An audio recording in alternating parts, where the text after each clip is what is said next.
$60 billion trade deficit. China has like a $300 billion last year. You said it goes up to, when you add it all up, it's $1 trillion. Way over 100, Canada. And here's my problem with Canada. Canada was meant to be the 51st state because we subsidize Canada by $200 billion a year. We don't need their cars. We don't need their lumber. We have a lot of lumber. We freed it up, as you know, last week. We're freeing it up so that you can actually cut down a tree without being, given the death penalty. Because what these radical environmentalists have done to our country, but we freed it up. But we don't need their lumber. We don't need their energy. We don't need anything. We certainly don't want their automobiles. They make a lot of millions of automobiles are sent in. I'd rather have them made in Michigan. I'd rather have them made in South Carolina or any one of our... You're tougher with Canada than you are with some of our biggest adversaries. Only because it's meant to be our 51st state. And okay, but... but listen to this for a second. We need their territory. They have territorial advantage. We're not going to let them get close to China. Look, right? I deal with every country, indirectly or directly. One of the nastiest countries to deal with is Canada. The people that... Now, this was Trudeau. The people that good old Justin, I call him Governor Trudeau, his people were nasty. And they weren't telling the truth. They never told the truth. You know that, they'd say, well, we don't charge. Well, they do. They charge tremendous. They charge tremendous. And if you look at dairy products, what they've done to our farmers, I'd go up to Iowa. I'd go up to different places, Nebraska, and they would always complain about Canada, how they get ripped off. Do you know that Canada has a 250% tariff? 250, nobody knows that. They charge us numbers that are crazy. We have a very big deficit with Canada, and there's no reason, much more, we have much more.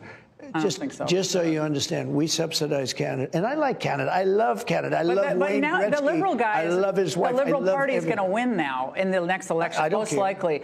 And they were down and out. Isn't that going to make them more hostile to us and possibly I'd rather deal with a liberal than a for China, closer to Canada, and that would really put us in a bind. The conservative that's running is stupidly no friend of mine. I don't know him, but he said negative things. So when he says negative things, I couldn't care less. I think it's easier to deal, actually, with a liberal. And maybe they're going to win, but I don't really care. It doesn't matter to me at all. So your end game is what with them? My end game is I don't want to have a big deficit.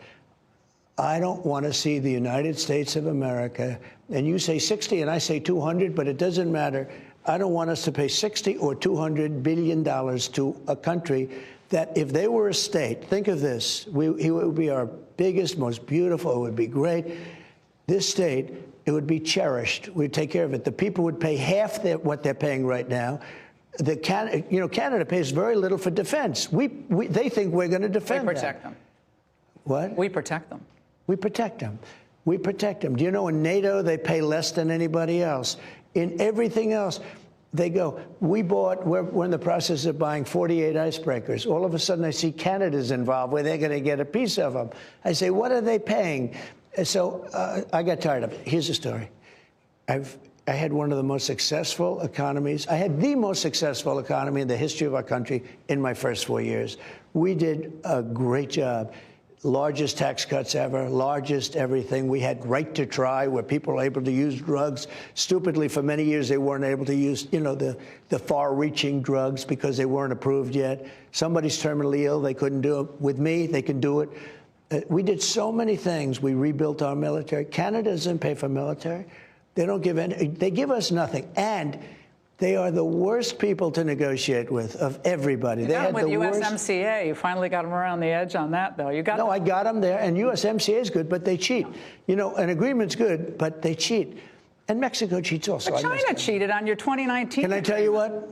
Phase one, they totally cheated and dropped it with Biden. You had a great deal. When Biden took over, he didn't push them. I would call up once every 2 weeks saying you're not living up to the agreement, and they'd buy more corn, more this. So the most we ever did was $15 billion with China, the farmers and everything, and manufacturing. Yeah. I had them up to $50 billion, and they were doing it. When Biden got it, do you think Biden called up President Xi and said, you're screwing us?